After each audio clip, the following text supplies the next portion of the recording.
Hello, my dear friend. Before we begin tonight's long and soothing tale, I'd like to gently invite you to support a Whispers of Time, a calm corner of the world where soft, relaxing bedtime stories are shared to bring comfort, ease, and rest to weary minds. If you enjoy peaceful journeys into myth, legend, or imagination, consider subscribing. It helps the stories continue and keeps the night warm and quiet. Now, settle in. Let your breath grow softer.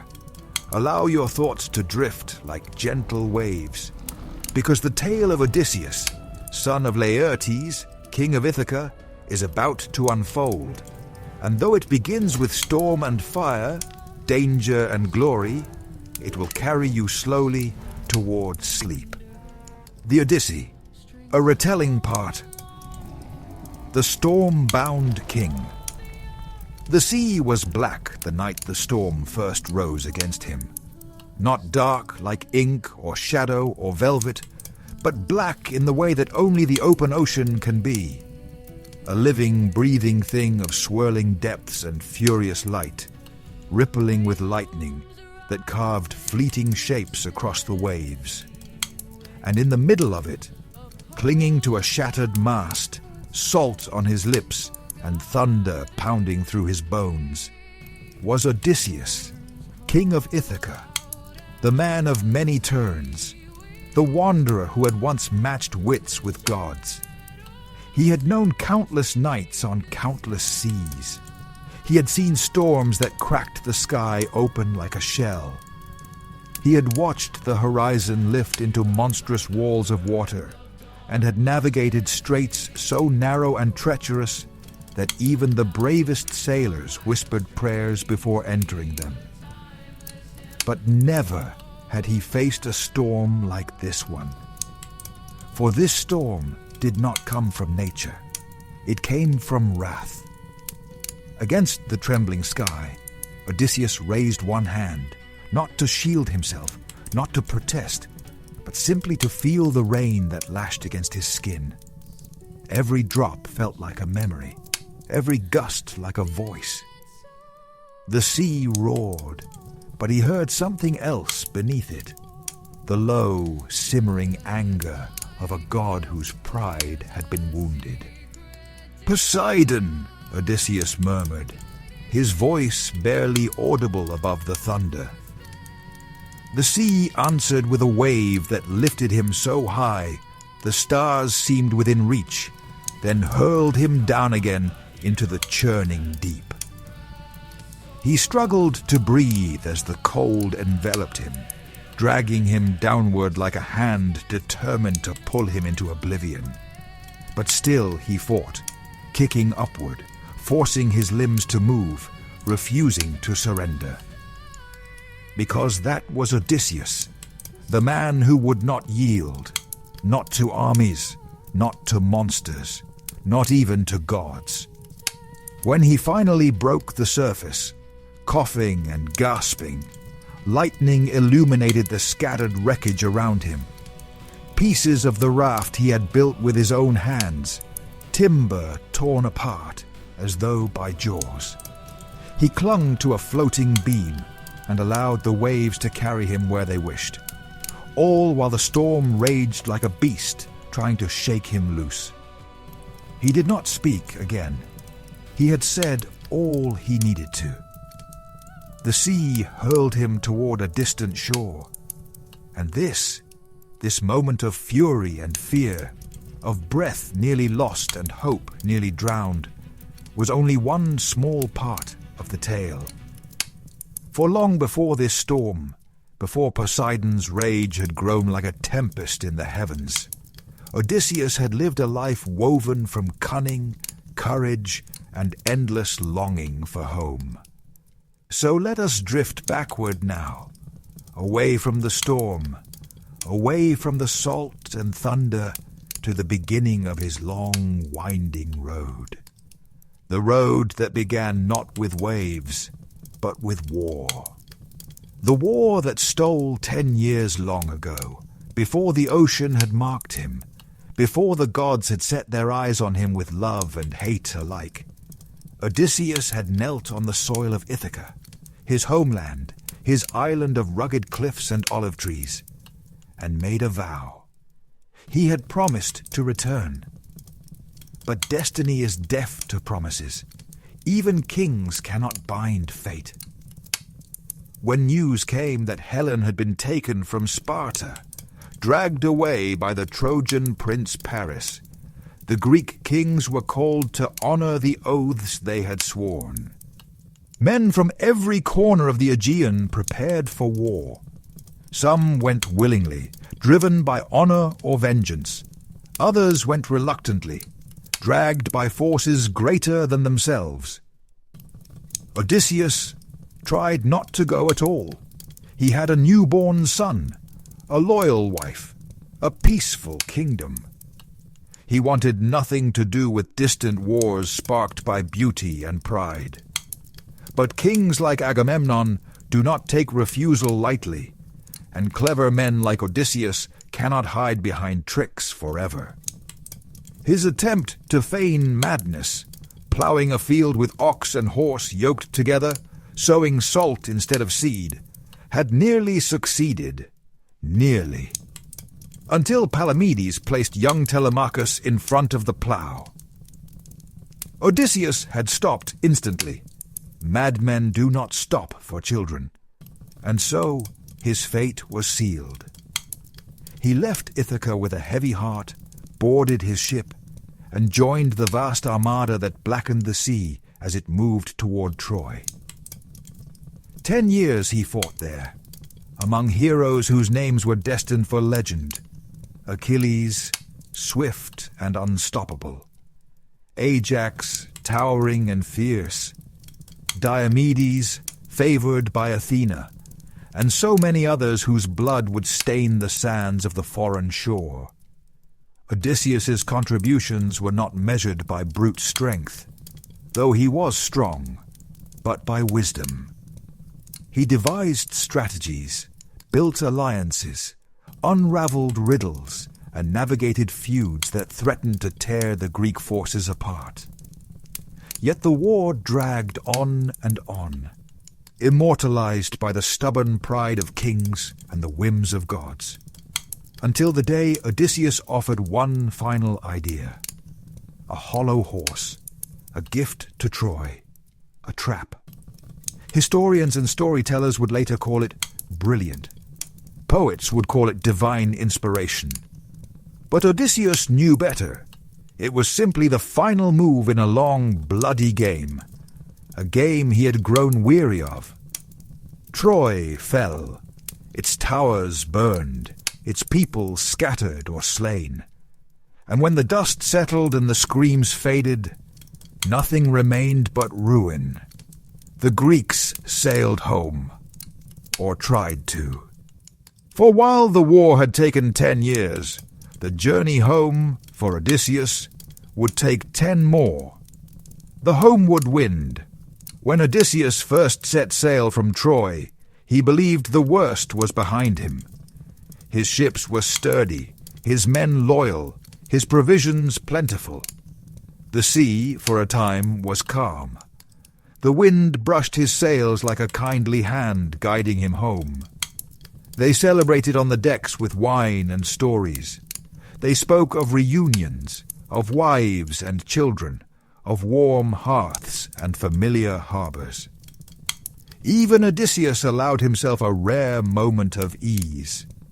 And then came the land of the Cicones. Had they simply taken resources and left, all might have gone well. But Odysseus's men, flushed with victory and thirsty for plunder, stayed too long, celebrating their triumph. The Cicones rallied reinforcements, and a brutal battle ensued. Many Greeks fell. Odysseus buried them with his own hands before forcing his remaining men back onto their ships. From that moment forward, he trusted no moment of safety. And the gods, oh, the gods were watching. Some favored him, some despised him, most toyed with him, But the first true turn of fate came not from hostility, but from kindness. The island of the Lotus Eaters was peaceful, its people gentle, its shores warm and quiet.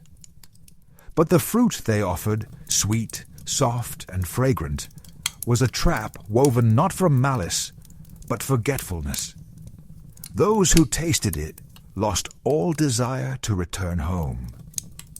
They drifted through the days in smiling stupor, thinking only of the next delicious bite.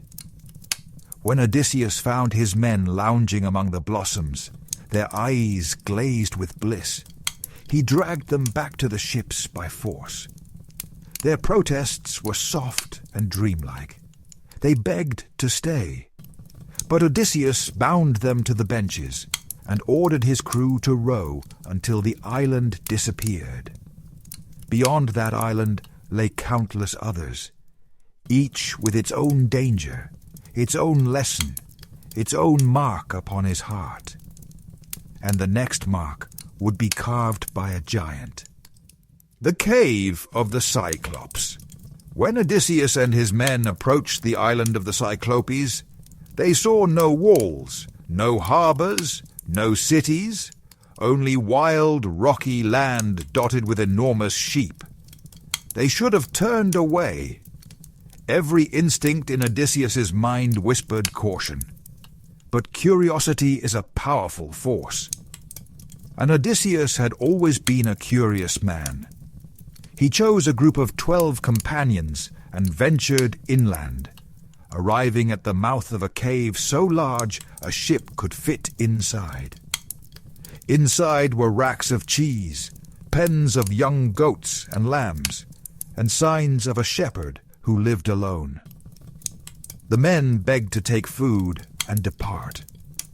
But Odysseus insisted on waiting for the owner, a decision he would regret for the rest of his life. The shepherd returned at dusk, driving his massive flock before him. He was Polyphemus, the Cyclops, a giant with a single eye in the center of his brow, and a temper as vast as the boulder he rolled across the cave's entrance, sealing them inside. When he discovered strangers in his home, he did not greet them. He reached out, seized 2 men, and crushed them against the stone floor. Then he ate them, casually, like a man eating olives with his supper. The others froze in horror. Odysseus forced himself to stay calm. If they killed the Cyclops, the boulder would trap them forever. If they did nothing, Polyphemus would eat them all. So he devised a plan. He offered the Cyclops wine, strong, dark, and potent, a gift the giant gulped down eagerly. As the Cyclops grew drunk, Odysseus told him his name. "My name is Nobody." Polyphemus laughed until the cave trembled. Then he collapsed into sleep. Odysseus and his men heated a sharpened stake in the fire until it glowed red, then drove it into the Cyclops' eye. His roar shook the island. Other Cyclopes rushed to the cave, calling out to ask who was hurting him. "Nobody is hurting me," Polyphemus screamed. And so they left. Blinded and raging, the Cyclops moved the boulder at dawn to let his flock out, feeling each sheep's back to guard against escape. But Odysseus and his men clung to the undersides of the animals and slipped past him. They raced to their ships and pushed off from the shore. They were safe, until Odysseus made a single mistake. As they sailed away, he cupped his hands to his mouth and shouted back, "If anyone asks who blinded you, tell them it was Odysseus, son of Laertes, king of Ithaca." The Cyclops roared not in pain this time, but in triumph. For Polyphemus was the son of Poseidon, and from that moment on, the god of the sea pursued Odysseus with endless fury. The island of Aeolus. Their next stop offered hope. Aeolus, keeper of the winds, welcomed them generously. He fed them, honored them, and listened to Odysseus's tale. Then, moved by pity, he gave Odysseus a leather sack bound with silver, a sack containing every wind except the gentle west wind that would carry them home. "Guard this well," Aeolus said. "It will take you safely to Ithaca." And for 9 days Odysseus did. He did not sleep, steering his ship tirelessly, watching Ithaca grow closer and closer on the horizon. But on the 10th day, exhaustion overcame him. He slept, and while he slept, his men, thinking the sack held treasure, opened it. The winds burst free like furious spirits. A hurricane swept the ships away, tearing them from the very doorstep of home and hurling them back toward Aeolus's island. Desperate, Odysseus begged Aeolus for help again. But the keeper of the winds recoiled in fear. "Your journey is cursed," he said, "and I will not aid a man hated by the gods."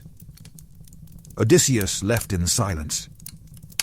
Lastrygonians, the giant cannibals. From Aeolus's rejection, the fleet sailed into darker fate. They arrived at a harbor surrounded by cliffs, a place so calm and sheltered it seemed a blessing. But it was a trap. The Lastrygonians, giants larger even than Polyphemus, descended upon them with boulders and spear-sized stakes. Ship after ship shattered under the assault. Men screamed, scrambling for safety that did not exist. Only one ship escaped, Odysseus's own. The rest were lost, swallowed by giant hands and crushing waters. Odysseus sailed on with a heart now hollowed by grief. The enchantress Kirk. The island of Aiaia was beautiful. Sunlit forests rustled with warm breezes. Birds sang from emerald branches, and the air smelled of sweet herbs. But beauty is not always kindness, and soft breezes often hide sharp claws. Here lived Circe, the enchantress. When Odysseus sent half his remaining men to scout, they found her palace of polished stone and tame wolves. She welcomed them with food and wine laced with spells. As they drank, she raised her gleaming wand and turned them into pigs. One man escaped and ran back to Odysseus, trembling with terror. Odysseus went alone to rescue them. On the path, he met Hermes, the messenger god, who gave him a sacred herb called moly, white-flowered with a black root. "It will protect you from her magic," Hermes said, "but your wit must do the rest." Armed with herb and courage, Odysseus entered Circe's hall. She offered him the same enchanted wine. He drank without fear. When she attempted to transform him, the spell failed. He drew his sword. Circe gasped and knelt. She offered him a truce. For a year, Odysseus lived on her island, resting, healing, gathering strength. His men were restored to human form. The meals were rich, the nights peaceful, and Circe herself grew fond of the wandering king. Yet Odysseus's heart remained bound to Ithaca. When at last he asked to leave, Circe agreed, but warned that the path ahead required something no mortal should endure. He must sail to the land of the dead.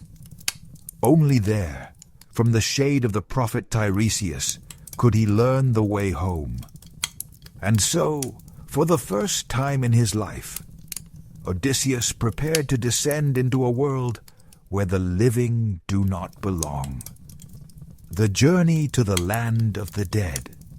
The wind that carried Odysseus away from Circe's island was colder than any he had felt before.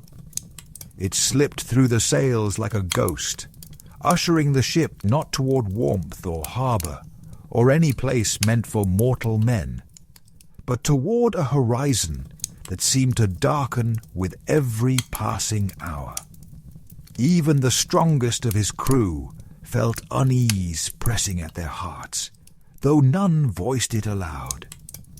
They had seen the enchantress smile. They had eaten her food. They had rested in her halls and slept in soft beds after years of battle and wandering. Yet the moment they pushed away from her island, dread settled over them. For Circe had told them the truth clearly, with no spell nor riddle to soften the blow. To return home, they must first pass through death. Odysseus stood at the prow, watching the sea flatten into a disturbing stillness. No gulls circled overhead, no dolphins danced near the bow. The air itself felt thin, as though the world were holding its breath. His hands gripped the wood so tightly, his knuckles whitened. He had faced countless dangers, but none quite like this. Men can fight monsters. They can outwit giants. They can even survive the wrath of a god for a time. But how does a man face death and return? Still, Odysseus pressed onward. He had never been one to turn back once a path was chosen, even if that path led to a place where no sunlight reached. As dusk bled into night, the water darkened into a hue deeper than ink. Stars flickered overhead like distant sparks, but even their gentle glow seemed swallowed by the growing void around them. When the ship finally scraped against gravel instead of waves, a shiver ran through the crew. They had arrived.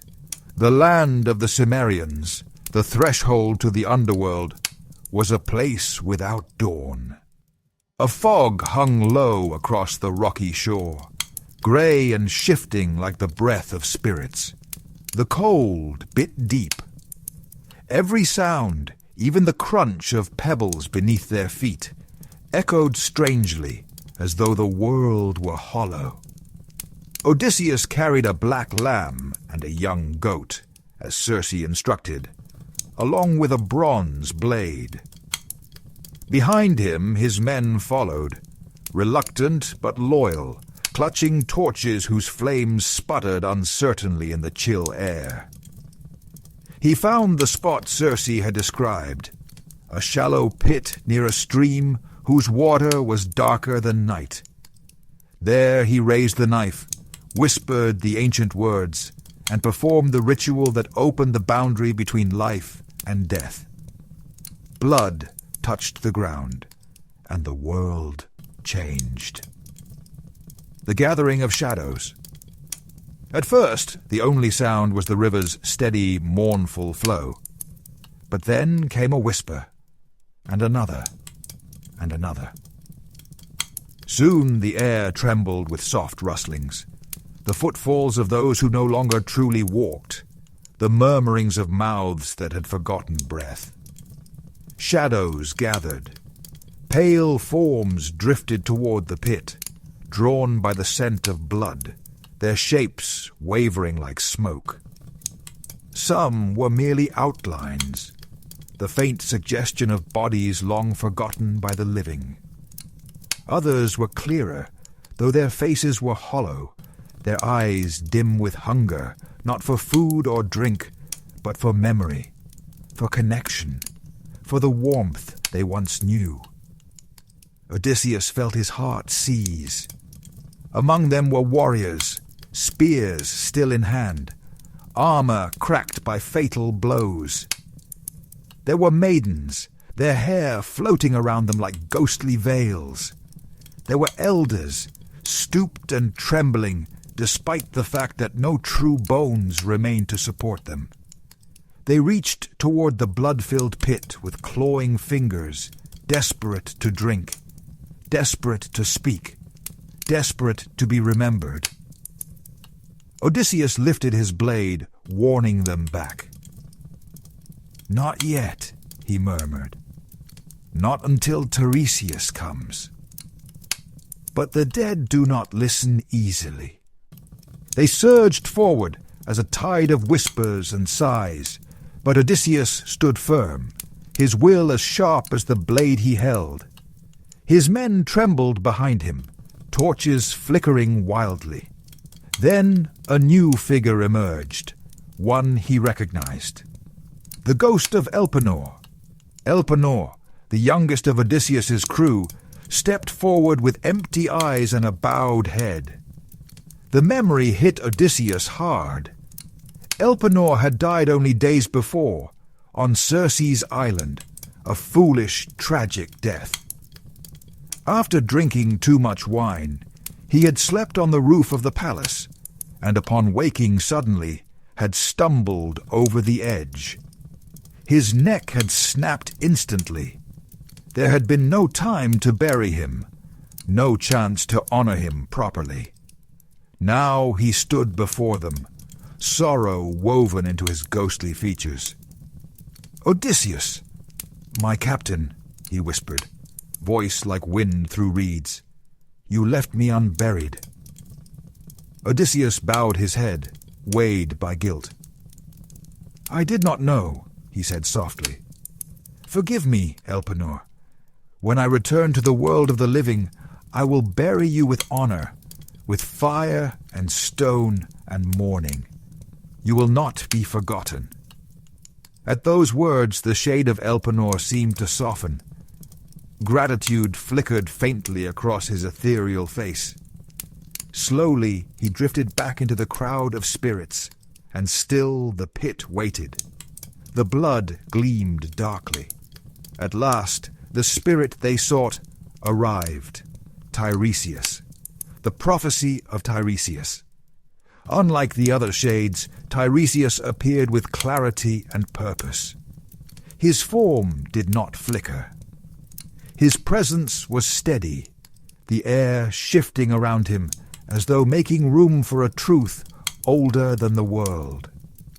When he approached the pit, Odysseus stepped back respectfully, lowering his blade. Tiresias dipped his hands into the blood and drank, and in that moment his hollow face brightened with understanding. The prophet's voice rose, rich and resonant, cutting through the murmur of countless spirits. "Odysseus, son of Laertes," he said, "you seek the road home. But the sea you travel is not guided by winds alone. It is shaped by fate. And by your own choices." Odysseus listened, breath held. "You angered Poseidon," Tiresias continued, "and he will not rest until you have suffered greatly. Yet even so, you may reach Ithaca, if you resist temptation." The prophet's expression darkened. "Beware the island of Helios. His sacred cattle are not for mortal hands.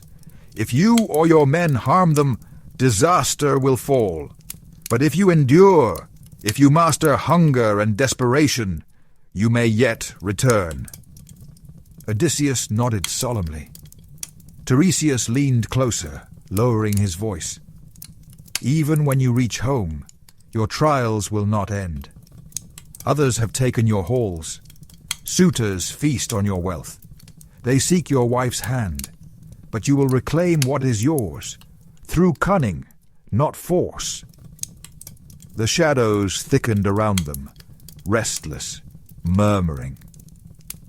"And know this," Tiresias said finally, "when your enemies lie defeated and peace returns to Ithaca, you must undertake one more journey. You must walk inland until a traveler mistakes an oar for a winnowing fan. There you must sacrifice to Poseidon. Only then will your trials end." Odysseus accepted the prophecy, not with joy, not with despair, but with the iron resolve of a man who has no choice but to continue. "Thank you," he said. But Tiresias's form had already begun to dissolve into mist. The spirit of his mother. No prophecy, however grim, could prepare Odysseus for the next shadow that came to the pit. His mother. Anticlea stepped forward with gentle steps, her face pale but familiar, painfully familiar. The sight struck Odysseus with a force greater than any blow he had suffered in battle. He had not known she died. He had left Ithaca when she was alive, well, and waiting for his return. A single breath escaped him, trembling. "Mother," he whispered. Her eyes were filled with infinite sadness. "My son," she murmured. "My clever, wandering child. How long I waited for you. How many nights I prayed to see you again." Odysseus reached for her, but his hand passed through her like mist. The shock of it chilled his blood. She smiled sadly. "The living cannot hold the dead," she said softly, "but you can listen." She told him of Ithaca's struggles, of Penelope's unwavering loyalty, of Telemachus growing from infant to troubled young man. She told him how her heart had grown heavy with worry, how grief had consumed her when no word came from Troy, and how, at last, she succumbed to sorrow. Odysseus wept, silently, shoulders shaking, tears falling onto the cold ground. "Do not grieve," she whispered. "I am at peace, but you must return home. Your wife waits. Your son needs you." Then she stepped back, fading into the crowd of shadows. The fallen heroes. More shades came, so many that Odysseus felt overwhelmed, as though the weight of every life lost in the war had followed him here. There was Agamemnon, once a mighty king, now hollow-eyed and bitter, murdered in his own home by his wife and her lover. He warned Odysseus to trust no one upon his return. There was Achilles, shining even in death, yet filled with regret. "I would rather be a slave alive," he said, "than a king among the dead." His words echoed painfully in the cold air. There were others, Patroclus, Ajax, countless warriors whose names had once shaken the earth. But the dead grew restless. They surged closer, hungry for life, for memory, for the pulse they no longer possessed. Odysseus felt the darkness tightening around him. The air grew thin, the torches sputtered, his men trembled. Enough. It was time to leave. He stepped back, drawing his blade in warning, and the shades hissed, swirling like smoke caught in a gale. With desperate haste, Odysseus and his men returned to the ship, pushing it into the water with trembling hands. They did not look back, for the dead do not like to be denied. Return to the living world. When the ship finally broke free of that cursed coastline, when the water beneath them brightened from black to blue, when the sun touched their skin again, the men collapsed onto the deck in exhausted relief. Odysseus alone remained standing, staring at the horizon. The underworld had changed him. He felt older, heavier, more fragile in some ways, stronger in others. But within his heart burned a single, unwavering truth. He would return to Ithaca, no matter the storms, no matter the monsters, no matter the gods who stood against him. His journey was far from over, and his next trials would test every part of him. His patience, his courage, his cunning, and the loyalty of the men who still followed him. Behind them lay death. Ahead lay sirens, monsters, whirlpools, temptation, starvation, betrayal. and a destiny that tightened around him like an invisible net. But Odysseus lifted his chin, breathed deeply, and gave the order to sail on. The winds obeyed, the sea stirred, and the next chapter of his struggle began, the Sirens and the edge of madness.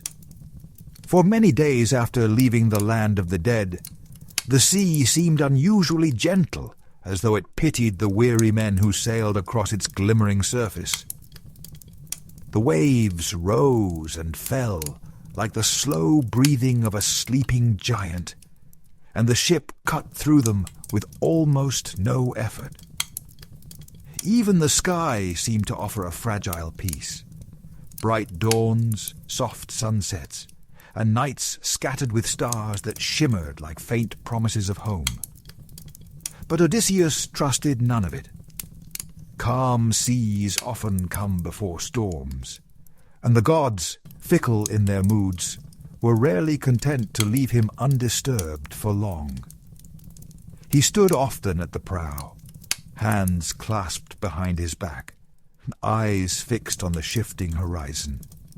He knew what lay ahead, not from prophecy, but from the words Circe had whispered on the final night before his departure.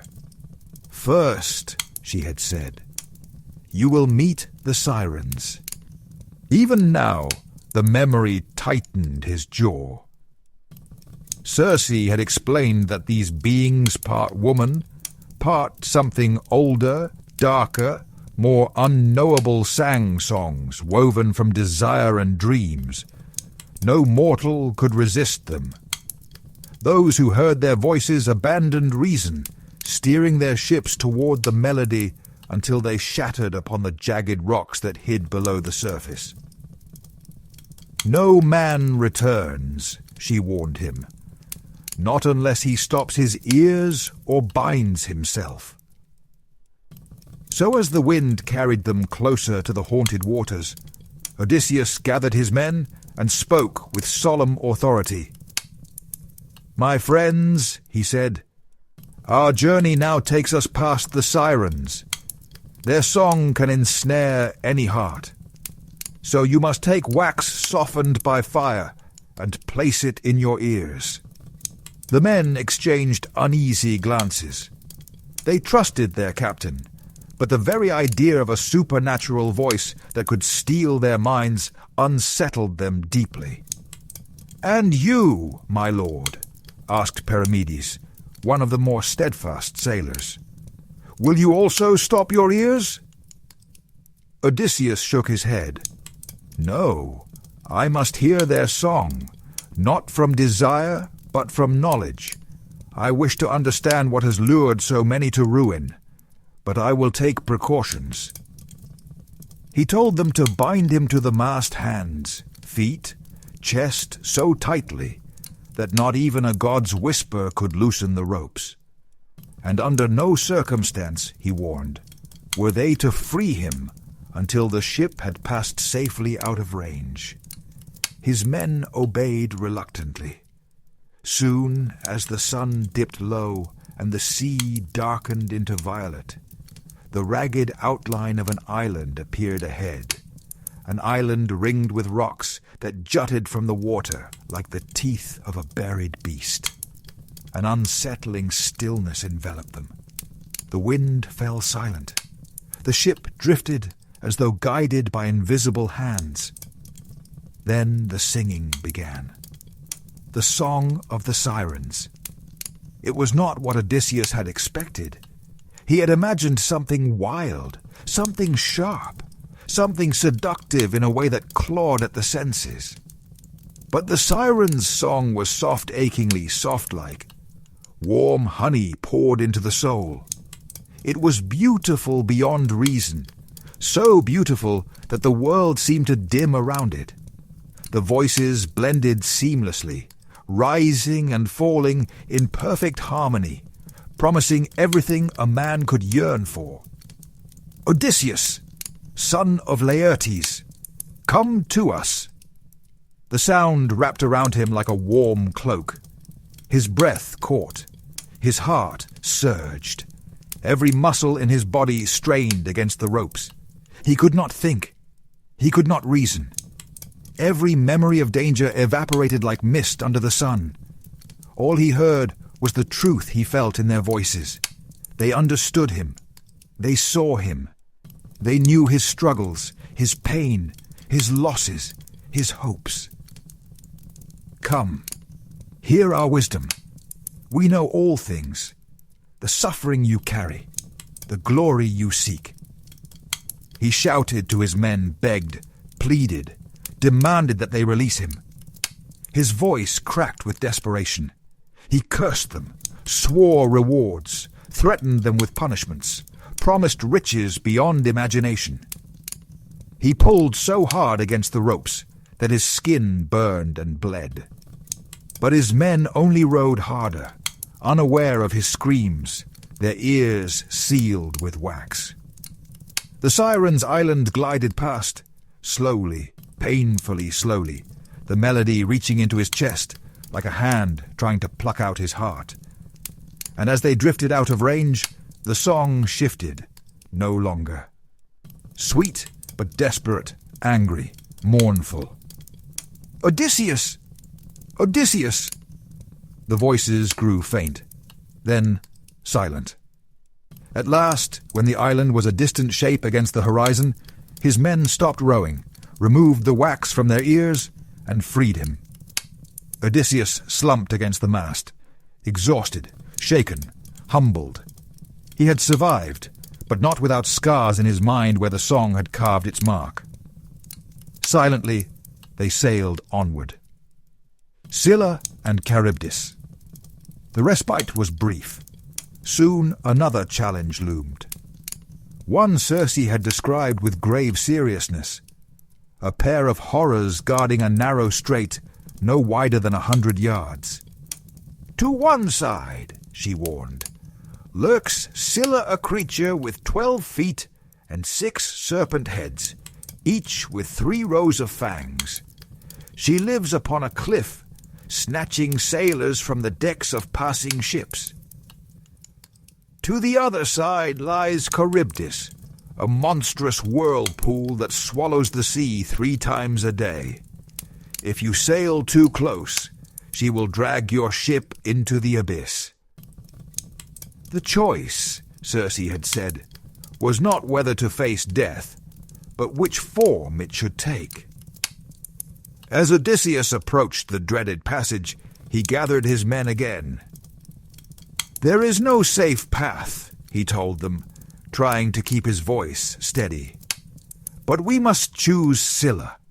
If we sail too near Charybdis, none of us will survive." He did not tell them everything. He did not explain that Scylla would take 6 lives, unavoidable and immediate, while Charybdis might take them all. He carried that burden alone. Leadership often demanded such silent cruelty. He ordered his men to row with all their strength and reminded them not to look toward Scylla's cliff. Then he armed himself, though Circe had insisted that weapons were useless against the monster. Still, a man fights even when he knows victory is impossible. The ship glided into the strait. The cliffs rose sharply on both sides, towering above them like ancient hungry gods. The current tugged at the hull. Spray stung their faces. Then came the roar of Charybdis. It was the sound of the sea tearing itself apart, deep, guttural, monstrous. Waves spun violently, twisting into a great churning mouth that drank the ocean in massive gulps. The ship veered, the men gasping, straining against the oars. "Pull!" Odysseus shouted. "Pull with everything you have!" They fought the current, muscles burning. Sweat dripped from their brows. The whirlpool gurgled and snarled, inches from pulling them in. And then a scream. One of the crew, then another. Odysseus's blood froze. Scylla, He turned just in time to see her serpent heads descending, jaws wide, teeth gleaming wetly. In a single heartbeat, 6 men, among the strongest and bravest, were plucked from the deck, limbs flailing, voices raw with terror. Odysseus roared and swung his sword, but the heads were faster snapping back toward the cliff with their prey. And as the cries of the taken men echoed through the strait, Odysseus felt a wave of guilt so heavy it nearly crushed him. But the ship lived, the rest of the men lived, and soon the strait was behind them. No one spoke, not for many hours. The air itself seemed to mourn. The island of the sun god. When land finally appeared again, the men rejoiced. They believed the gods had granted them relief at last. Odysseus did not. He recognized the place instantly from Tiresias's prophecy, from Circe's warning. The island belonged to Helios, the sun god, whose sacred cattle grazed on the lush meadows beyond the shore. No mortal was to harm those cattle, not a single hair. Odysseus called his men together. "We must not land here," he insisted. "We must pass by. This place is forbidden." But fatigue clouded their faces. Starvation gnawed at their bellies. Storm winds had battered them for days, driving them toward this very shore. "Captain," Eurylochus argued, "we will die if we do not rest. Just one night. Let us anchor. We will not touch the cattle. I swear it." Odysseus hesitated. He knew danger. He smelled it in the wind, felt it in his bones. But he also knew the limits of human endurance. His men could sail no farther. So he relented reluctantly. And they anchored. Odysseus made them swear again, every one of them, that they would avoid the sacred herd. Then the storms came. A furious gale rose overnight, as though Poseidon himself tore at the sky. The winds lasted day after day, trapping them on the island, draining their provisions, weakening their will. Odysseus prayed for guidance. His men searched desperately for anything edible, roots, birds, even insects. Hunger became a living thing among them, gnawing and impatient. And one night, when Odysseus wandered away to pray alone, Eurylochus led the others into the meadow. The curse of Helios. They killed the cattle, not out of malice, not out of greed, but out of a desperate, maddening hunger. Odysseus returned to the smell of roasting meat, his heart sinking before he even reached the fire. He shouted, raged, but the deed was done.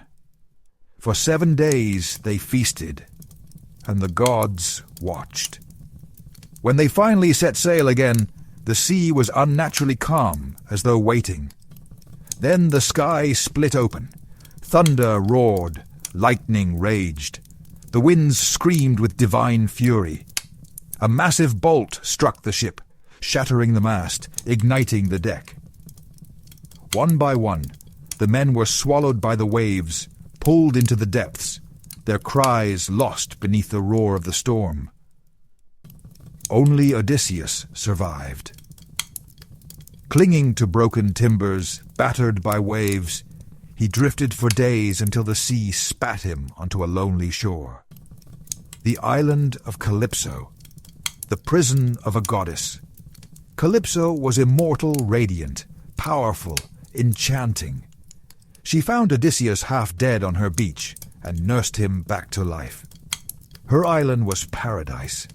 Gentle breezes, warm sands, abundant food, and a peace deeper than any he had known in years. Calypso loved him. She offered him comfort. She offered him rest. She offered him eternity.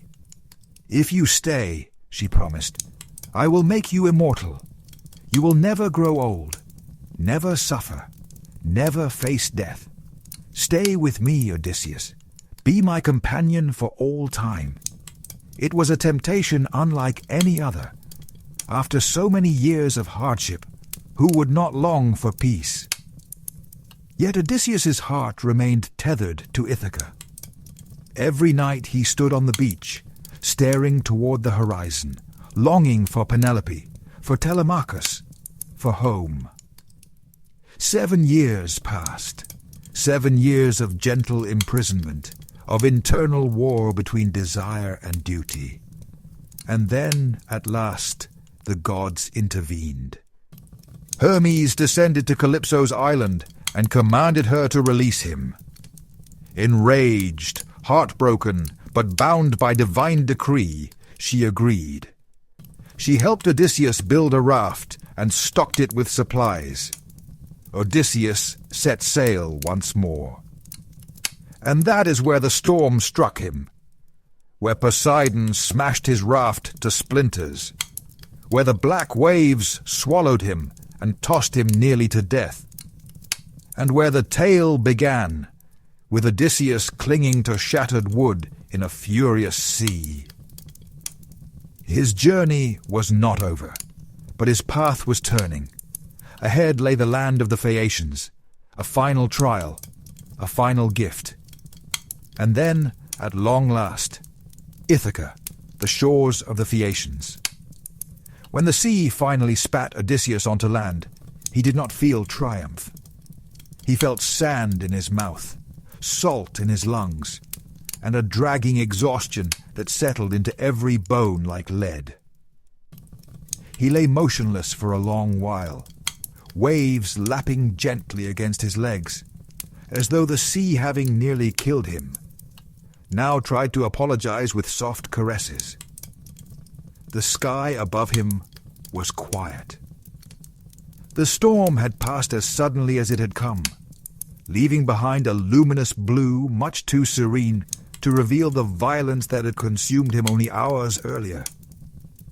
Seabirds circled overhead, crying softly, their wings glinting in the sun. At last, Odysseus forced himself to rise. His body trembled, his limbs burned, but his spirit, though battered, remained unbroken.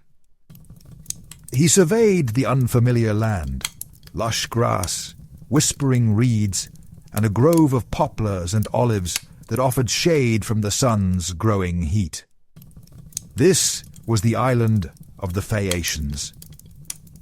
Though Odysseus did not yet know its name, he stumbled toward the grove and collapsed at the base of a broad olive tree.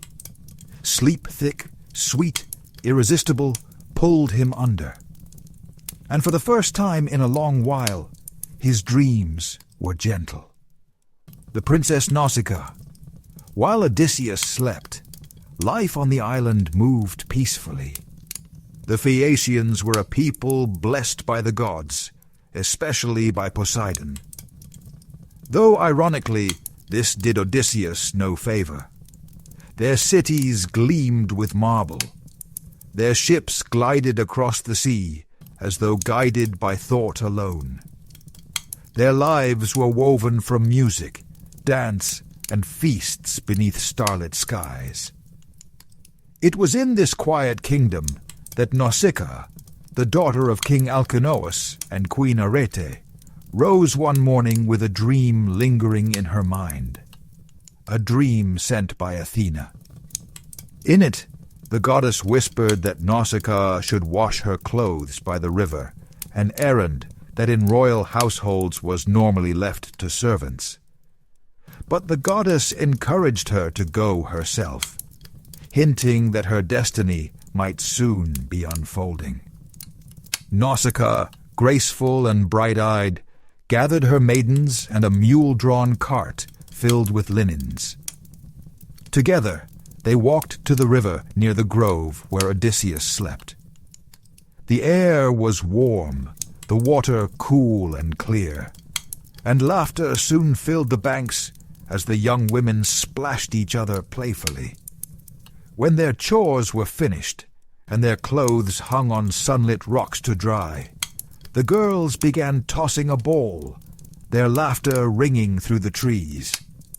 A sharp throw sent the ball flying into the grove. Their startled cries echoed, and Odysseus awoke. He sat up slowly, blinking away sleep. He was naked, bruised, and salt-stained. His beard was wild. His hair clung to his face in tangled strands. He looked more like a beggar washed ashore by chance than a king who had once stood before Troy's highest walls. The moment the maidens saw him, they screamed and fled. All except Nausicaa. Fear flickered across her face, but courage held firm. Athena had wrapped her in quiet strength. Odysseus rose carefully, covering himself with a leafy branch. Then, choosing his words with care, he spoke, his voice rough but steady. "Lady," he said, "I am no threat. I am a man battered by storms, a wanderer seeking kindness. I beg you, not for gold, nor garments, nor favor, but simply for guidance and mercy." Nausicaa studied him with calm intelligence. She noted his manner, his eloquence, the unmistakable glow of suffering endured. "You speak with wisdom," she said softly, "and wisdom does not belong to rogues. Come, I will help you." With quiet composure, she instructed her maidens to bring him clothes and oil for bathing. Odysseus washed himself in the river until the grime of sea and hardship lifted from his skin. He dressed in the fine garments they offered. When he stepped from the river, clean and upright, he looked almost regal again, not fully a king, but no longer a wretched castaway. Nausicaa could not hide her admiration, yet she maintained decorum, careful not to stir gossip.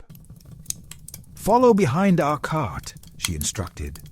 "When we reach the city, stop at my father's palace and seek my mother, Queen Arete. If anyone can help you find your way home, it is she." And so Odysseus followed, walking through the golden fields of the Phaeacians toward a fate that would bring him closer, so much closer to Ithaca, the palace of Alcinous. The palace of King Alcinous was unlike any Odysseus had seen. Its walls shimmered with polished bronze. Golden doors gleamed in the sunlight. Inside, silver dogs crafted by Hephaestus himself stood guard living statues that glowed with divine artistry. Odysseus entered quietly, guided by Athena, who cloaked him in a subtle mist so that none would see him before the time was right. He knelt before Queen Arete, who sat weaving beneath a tall pillar of polished stone. When the mist faded, the court gasped. A stranger stood among them, a noble, weary figure, clothed in garments that bore the unmistakable handiwork of their own household. Queen Arete saw this first. "Where did you get those clothes?" she asked, her voice calm but firm. Odysseus bowed deeply. "Your daughter found me by the river, my queen. Had she not offered aid, I would still lie upon the shore, broken. Her kindness saved my life." A murmur passed through the hall. King Alcinous rose, his expression warm and thoughtful. "Stranger," he said, "we are a people guided by hospitality. No man who seeks shelter here shall want for comfort. Join us at our table. When you are rested, tell us your story." So Odysseus ate real food, warm bread, tender meats, wine as sweet as morning fruit. His body revived, his spirit expanded, and when the final cup was drained, he spoke. Not yet revealing his name, he told them of storms, of monsters, of shipwreck, of wandering. The court listened with rapt attention. That night, a feast was held in his honor, complete with songs, dances, and competitions of strength and skill. The bard Demodocus sang of heroes and gods, his voice carrying through the hall like a sacred wind. But when he began the tale of the Trojan War, of the wooden horse, of the cunning that brought a great city to ruin, Odysseus wept, silently at first, then openly, his face buried in his cloak. The hall fell still. Alcinous approached gently. "Stranger," he said, "no ordinary traveler weeps at a bard's song. Tell us your name, so we may honor you properly." Odysseus lifted his head, and at last he spoke the words he had withheld for so long. "I am Odysseus, son of Laertes, king of Ithaca, the man of many wiles." A stunned silence followed. Then cheers erupted. They knew that name. All the world knew that name. King Alcinous raised his hands for silence. "Odysseus," he proclaimed, "tomorrow we will give you a ship, our finest. It will bear you home, swiftly and safely." For the first time in 10 long years, the promise of Ithaca felt real. The tale of his wanderings. Before they granted him passage, the Phaeacians asked Odysseus to recount his entire journey. They wished to understand how a man so mighty had endured so many trials. And so, sitting amidst golden torches and sweet incense, Odysseus spoke. He told of the Lotus Eaters, the Cyclops Polyphemus, Iolus and the Winds, the Laestrygonian giants, Circe and her enchantments, the land of the dead, the Sirens, Scylla and Charybdis, the sun god's wrath, and Calypso's lonely paradise. The Phaeacians listened with wide eyes and trembling hearts. Their queen wiped a tear from her cheek. Their king nodded solemnly. Their children stared at Odysseus with awe, imagining him as a figure carved from heroic legend. When he finished, silence settled like a soft cloak over the hall. Then King Alcinous declared, "Odysseus, no man has endured what you have endured, and no man deserves home more. Tomorrow you will sail." That night Odysseus slept in a soft bed beneath embroidered linens. Dreams of Ithaca filled his mind, olive trees swaying, goats calling from rocky cliffs, Penelope weaving at her loom, Telemachus standing tall and grown. His heart ached with longing, but not with despair. For the first time in years, the ache carried hope. The voyage home. At dawn, the Phaeacians prepared the ship, a sleek, swift vessel unlike any Odysseus had ever seen. Its prow was shaped like a bird in flight. Its hull gleamed like polished pearl. The sailors loaded chests of gold, fine garments, and gifts fit for a king. "Odysseus," King Alcinous said, "these treasures are yours. May they replace all that has been stolen from you." The queen blessed him. Nausicaa wished him a gentle farewell, her voice soft but steady. "I hope you find your wife," she said, "and that she welcomes you as warmly as I would have." Odysseus smiled with gratitude. "You will always have my thanks. May the gods grant you a husband worthy of your grace." Then he boarded the ship. As they pushed away from shore, a warm wind curled around the sails. The ship glided forward, not rowing, not struggling, but almost drifting on a divine breeze. The sailors sang softly. The air grew warm. The sea hummed beneath the hull. Odysseus lay upon a soft bed, exhaustion embracing him like an old friend. The gentle sway of the ship lulled him towards sleep. His last thought before drifting off was a single word: home. And while he slept, the Phaeacian vessel carried him across the sea with unnatural speed, its enchanted craft slicing through waves like a silent arrow. Before dawn's first light, the ship approached a rugged coastline, a place of rocky cliffs, deep forests, and quiet coves. Ithaca. His Ithaca. The treachery of Poseidon. When the sailors lifted Odysseus from the deck, still slumbering peacefully, they placed him gently upon the shore. They arranged his treasures around him with care, making sure every gift was safe. Then they boarded their ship to return home. But Poseidon watched.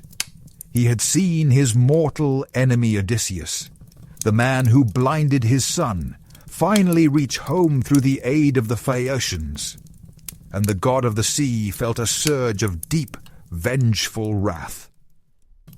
"These mortals defy me," he growled. "They ferry my enemy without fear of my storms." He raised his trident. The sea churned. A great wave struck the Phaeacian ship, turning wood to stone in an instant. The vessel froze mid-water, then sank straight down to the ocean floor. The Phaeacians would survive as a people, but their enchanted ships would sail no more. The era of effortless voyages was over. Poseidon's vengeance was swift and final. Awakening. As dawn brushed Ithaca's cliffs with gold, Odysseus stirred. He sat up slowly, rubbing his eyes. At first, he did not recognize the shore. 10 years of wandering had blurred the memory of home.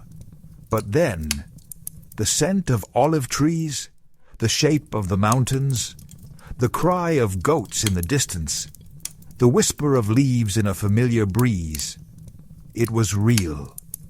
He had returned. Odysseus dropped to his knees, tears filling his eyes. He pressed his hands to the earth, his earth feeling its rough warmth beneath his palms. "After so long," he whispered. "After so many trials." But fate had not finished with him. His home was no longer his alone. His halls were filled with enemies. His wife was besieged by suitors, and his son lived under threat. Odysseus rose slowly, determination sharpening his gaze. The final battle awaited. The hidden king of Ithaca. Odysseus stood upon the rocky shore of Ithaca, as though waking from a dream. The morning sun shimmered faintly across the waves. The wind carried buried scents, olive groves warmed by daylight, sheep grazing on high slopes, distant hearth fires, and the faint perfume of wild herbs crushed beneath wandering hooves. These were the smells of his childhood, his kingdom, his blood. And yet, the land felt strangely unfamiliar. 10 years of absence had wrapped his memories in a thin haze, like mist over a still lake. He looked up at the rugged hills rising before him, their shapes both intimate and ghostly. He listened to the bleating of goats, the rustle of wind through olive branches. He touched the soil with reverence, pressing it between his fingers. "This is Ithaca," he murmured. "But Ithaca has changed, and so have I." He turned to look at the treasure-laden chests the Phaeacians had left beside him. Gifts of gold, fine cloth, vessels of silver, weapons forged by master craftsmen. More wealth than he had possessed even before the war. But wealth would not save him now. He needed secrecy, caution, and the help of the gods. At that moment, as if summoned by thought alone, the air shimmered. The breeze stilled. A soft radiance gathered near the roots of a gnarled olive tree. Then the shape of a woman stepped forth, tall, poised, fierce-eyed. Athena, his protector, his silent ally through countless trials. She stood before him now in the form of a simple shepherd girl, staff in hand, but her gaze held the depth of the heavens. Odysseus bowed deeply. "My goddess, you have returned to me." She smiled, warm, proud, almost tender. "Clever, Odysseus," she said. "At last your long journey has brought you home, but do not rejoice too quickly." "I know," he replied, jaw tightening. "The suitors." Athena nodded. "Your halls are infested by men who devour your wealth, insult your household, and seek to force your wife into marriage. They believe you dead. They believe there is no danger in their defiance." A cold fury ignited in Odysseus's chest. "Penelope," he whispered, "has she endured?" "She has resisted them with cunning," Athena said, "with patience, with strength enough to rival your own. But the suitors grow bolder. Her time runs thin." Odysseus clenched his fists. Every part of him longed to storm into his palace and cut down every last intruder. But Athena raised a hand. "Not yet," she said. "You must not reveal yourself until the moment is right." She reached out and touched his forehead. Odysseus felt his body shift bones bending, skin roughening, hair graying. In an instant he became an old beggar, stooped, weathered, unrecognizable. "A disguise," Athena said, "so you may walk among them unseen, so you may learn who is loyal and who is not." Odysseus breathed deeply, adjusting to the strange heaviness of age. The disguise felt like a cloak of humility, a reminder that victory often begins not with glory, but with patience. Athena handed him a staff and a patched cloak. "Go now," she said. "Seek the hut of your loyal swineherd, Immerse. He will not fail you." And with a flash of silver light, she vanished. The loyal swineherd. The path to Immerse's hut wound through hills and forests Odysseus had once known intimately. Now he walked them as a stranger, his cane tapping the earth, his weary gait steady but slow. Birds flitted through branches. Rabbits darted into the underbrush. He inhaled the scent of thyme and sage carried on the breeze. Every step brought memories. Every memory was tinged with sadness and longing. At last he saw smoke rising from a small stone hut. The sound of pigs snorting and rooting echoed through the air. Dogs barked as he approached, circling him with suspicion, until a familiar voice shouted, "Back! Away from him!" The dogs retreated, and there stood Immerse. His hair was streaked with grey. His face was lined from years of labor. But his eyes, warm, honest, loyal, had not changed. He approached the disguised Odysseus and studied him with pity, not hostility. "Come, old man," he said kindly. "Sit by my fire. Rest your bones. You look as though the sea has swallowed you and spat you out again." Odysseus's throat tightened. This man, this humble swineherd, had remained faithful in his absence, tending his flocks, guarding what little remained of his household's wealth, enduring the insults of the suitors, and longing for his master's return. Immerse led him inside and offered food simple fare, but prepared with care. "Eat, stranger," he said. "A beggar must never go hungry in my home. That is the will of Zeus himself. Odysseus accepted gratefully, though every bite brought guilt. This man deserved so much more. They spoke late into the evening. Eumaeus told of the suitors' cruelty, of Penelope's steadfastness, of Telemachus's growing courage. Odysseus listened, heart aching. "Your master," Odysseus said softly, "he will return, I swear it." Eumaeus sighed heavily. "Ah, old man, how I wish to believe you, but hope is a fragile thing. Still, I pray each night that Odysseus yet lives." They slept beneath the same roof that night, the fire fading to embers, and for the first time in years, Odysseus slept in Ithaca. The return of Telemachus. While Odysseus rested, another journey neared its end. Telemachus, now grown tall, bold, and strong, sailed home from Sparta, where he had sought news of his father.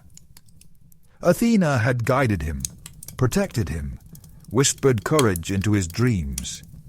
And though suitors had plotted his ambush, he evaded danger and at last stepped onto Ithacan soil. The gods moved quietly around the edges of fate. Athena led him to Eumaeus's hut. The moment Telemachus saw the old swineherd, they embraced with the affection of family. Eumaeus wept openly, holding the young man's shoulders as though he feared losing him again. Odysseus watched from the shadows, still disguised. His heart beat rapidly, trembling on the brink of recognition, yearning to reveal himself. But he remained silent, studying his son with fierce pride. Telemachus had become a man. Athena appeared once more, unseen by all but Odysseus, and motioned him outside. As soon as Odysseus stepped into the sunlight, she touched him, and his disguise melted away. His limbs straightened, his skin smoothed, his eyes sharpened with the fire of youth and cunning. Telemachus stepped from the hut and froze. The man before him was tall, broad-shouldered, powerful, with familiar eyes that gleamed like polished bronze. "Father," he whispered. Odysseus's voice broke. "My son." Then they embraced long, tight, trembling with years of longing. Tears ran silently down their cheeks. In that moment, the weight of 10 years dissolved. But their reunion, beautiful as it was, could not last in peace. Odysseus pulled back, eyes fierce. "Listen to me," he said. "We must act with caution. The suitors are many. We are 2. Telemachus nodded. "Then we will be clever." Odysseus smiled. He could see his own mind reflected in his son. The beggar returns to his palace. Once again disguised as a beggar, Odysseus made his way toward his palace, guided by the swineherd. Telemachus went ahead, returning openly as the Prince of Ithaca. The suitors welcomed him with forced smiles and false words, hiding their frustration that he had escaped their planned ambush.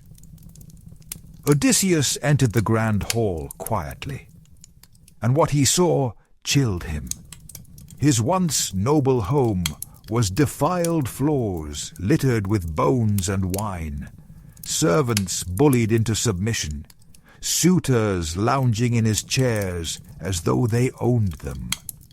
They feasted, laughed, threw scraps to the dogs, and shouted orders at the maids.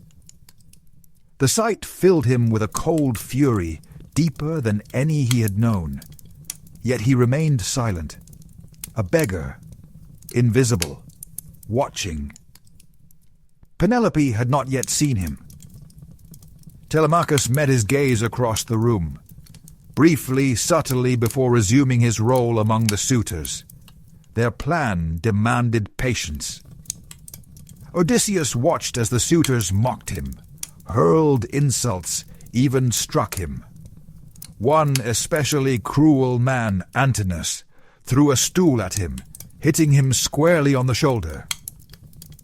Odysseus did not flinch. His time would come. Among the chaos, one figure approached him with compassion. Penelope. Her footsteps were soft, her expression gentle but weary. She studied him with careful eyes still sharp with wisdom and hope. "Stranger," she said, "you are welcome in my home. These halls have forgotten kindness, but I have not." Odysseus bowed deeply, keeping his identity hidden. Her presence nearly broke him. Her voice, her grace, her strength. He longed to tell her everything, but the moment was not yet right. She asked him gently if he had news of her husband, and with a steady voice, Odysseus said, "I have heard he is alive." Penelope closed her eyes, inhaling shakily, clinging to that fragile hope. Then she slipped away into the shadows of the palace. The nightly visit. Later that night, after the suitors had drunk themselves into a stupor and stumbled to their chambers, Penelope summoned the beggar to her side. They sat together by lamplight, the flicker illuminating her face with a warm glow. She asked him again for news. Odysseus, choosing his words, carefully crafted a tale that lifted her spirit without revealing the truth. But Penelope was sharp. She studied him intently, sensing something familiar in his manner, his voice, his presence. "Stranger," she said softly, "there is something about you, something known." Odysseus swallowed hard.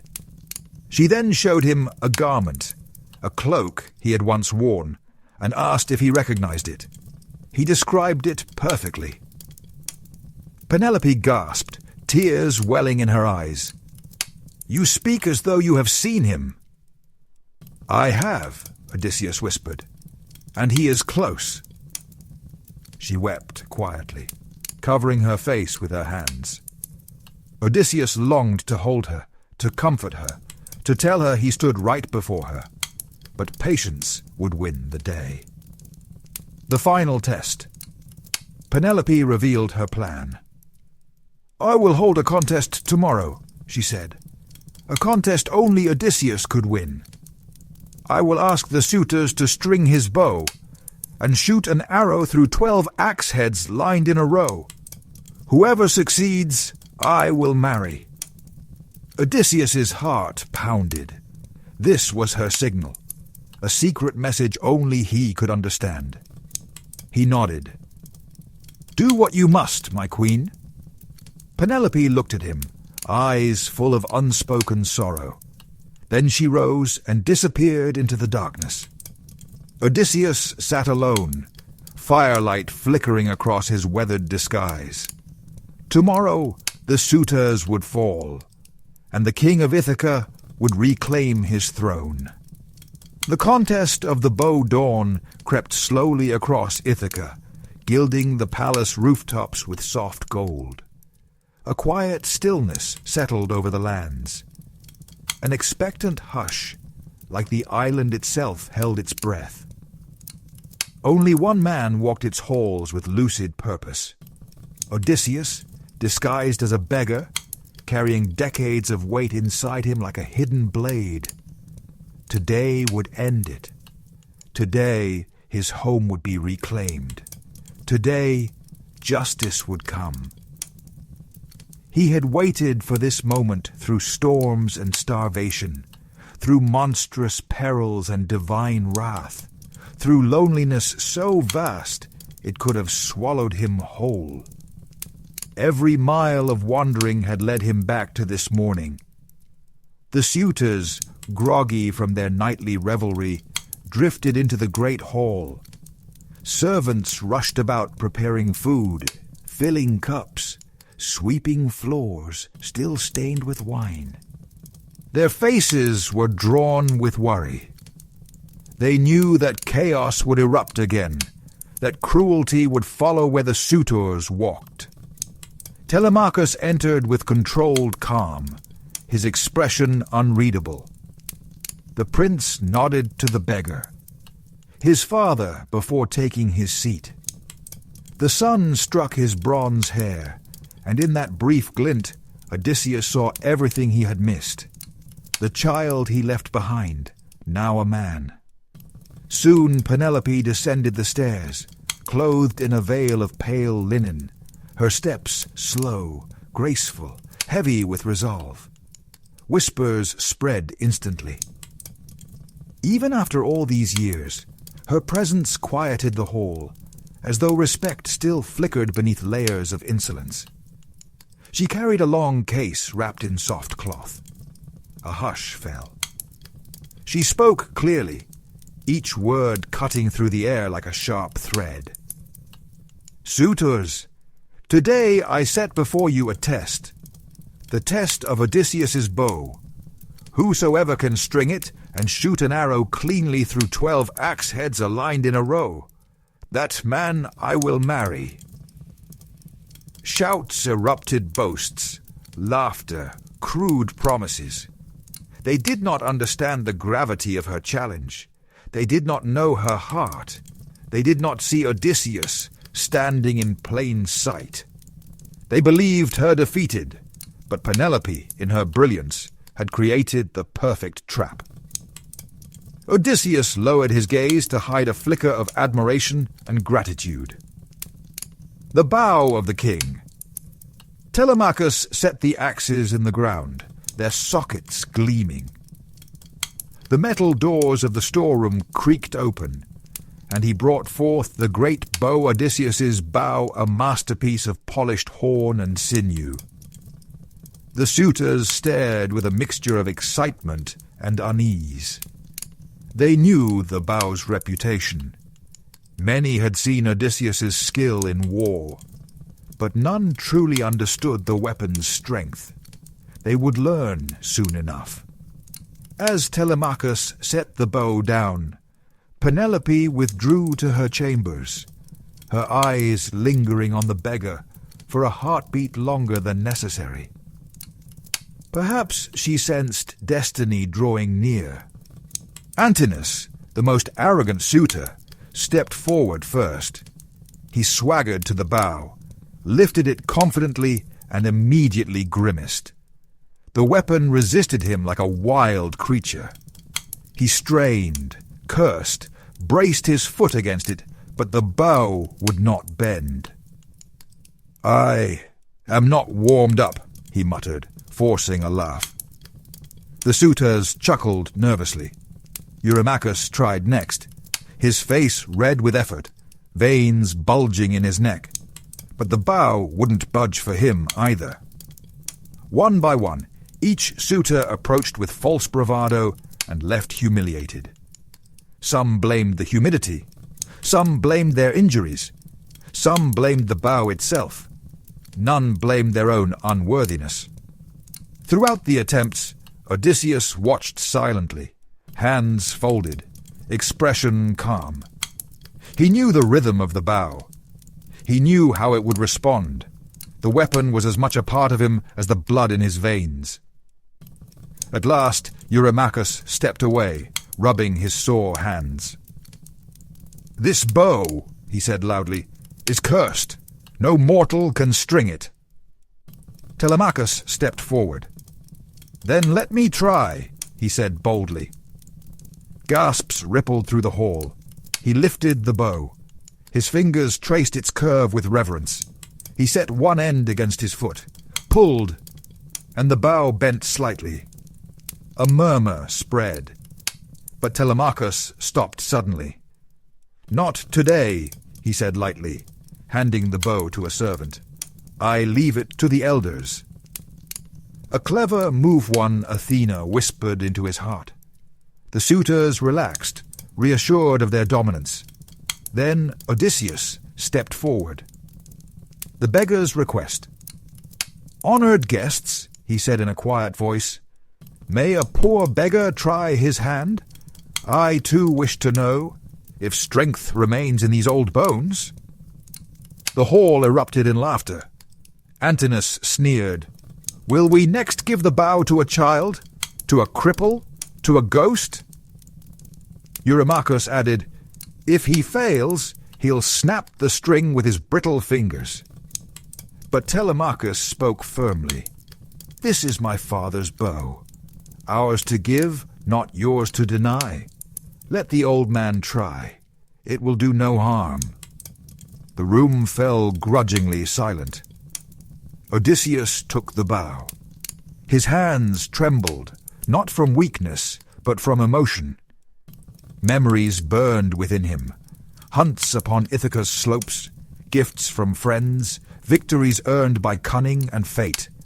This bow had slain enemies, defended his people, shaped legends. He ran his finger along the string. It hummed faintly like an old friend whispering, "Welcome home." A servant brought him an arrow.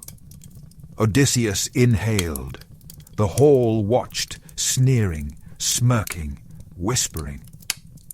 He placed one end of the bow against the ground. His fingers gripped the curve expertly. He bent the bow with effortless grace, like a harpist tuning strings, and in a smooth motion he strung it. A resounding twang filled the hall. Silence fell, a silence so deep it seemed the earth itself was listening. Then, without hesitation, Odysseus notched the arrow, drew back the string, and released.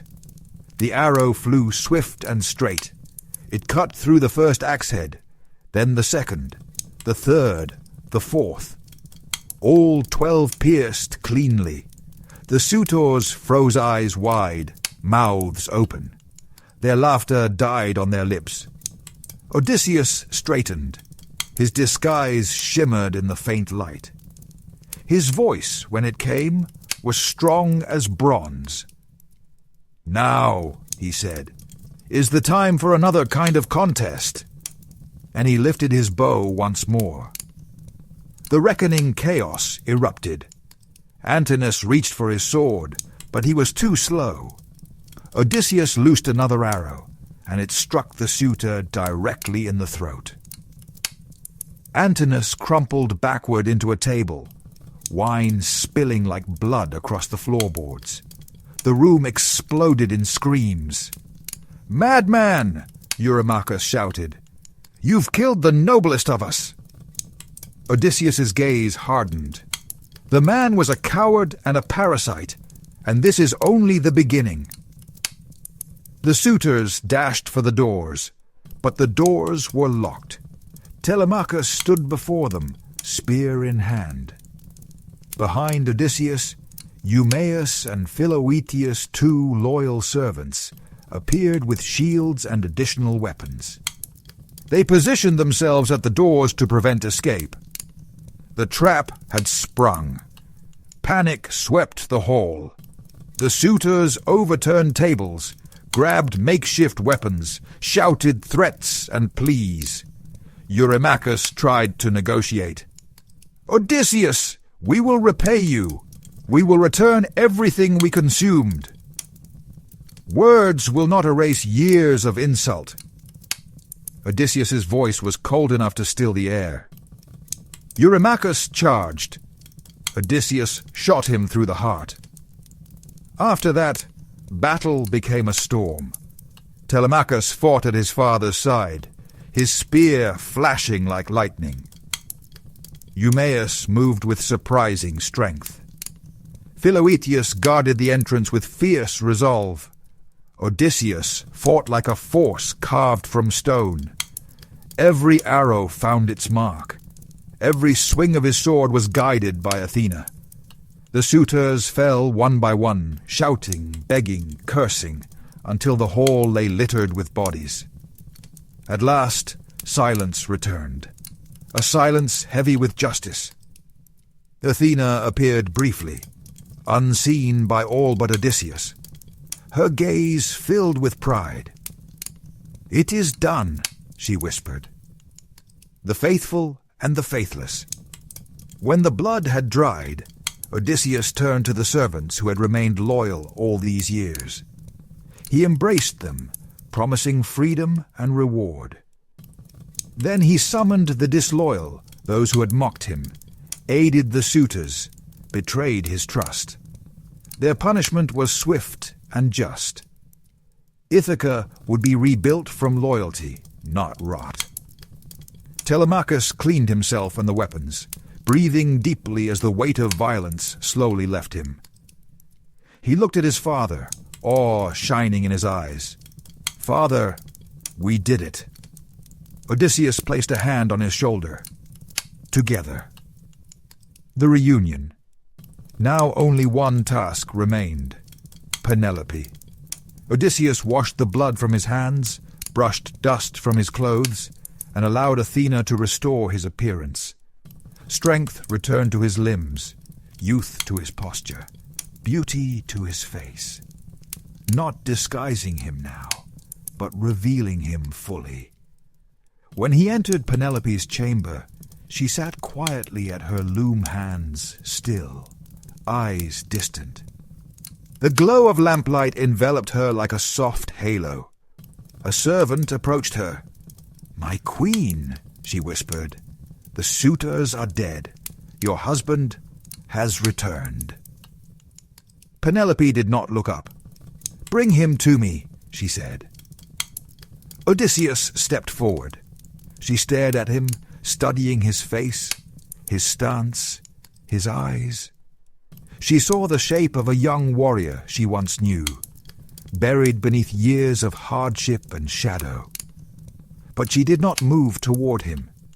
She did not cry out in joy. Her wisdom demanded caution. Her heart feared deception. "Stranger," she said finally, "if you are truly my husband, prove it. Tell me something no other man could know." Odysseus's chest tightened. He walked closer, slowly, respectfully. "Your bed," he said quietly. "Our bed. I built it myself from a living olive tree whose roots still hold the earth. No one could move it unless they cut the trunk." Penelope gasped. Her hands trembled. Tears flooded her eyes. Her composure shattered. She rushed into his arms, collapsing against his chest as though 10 years of grief broke free in a single breath. "Odysseus," she sobbed, "my love, my king, you are home."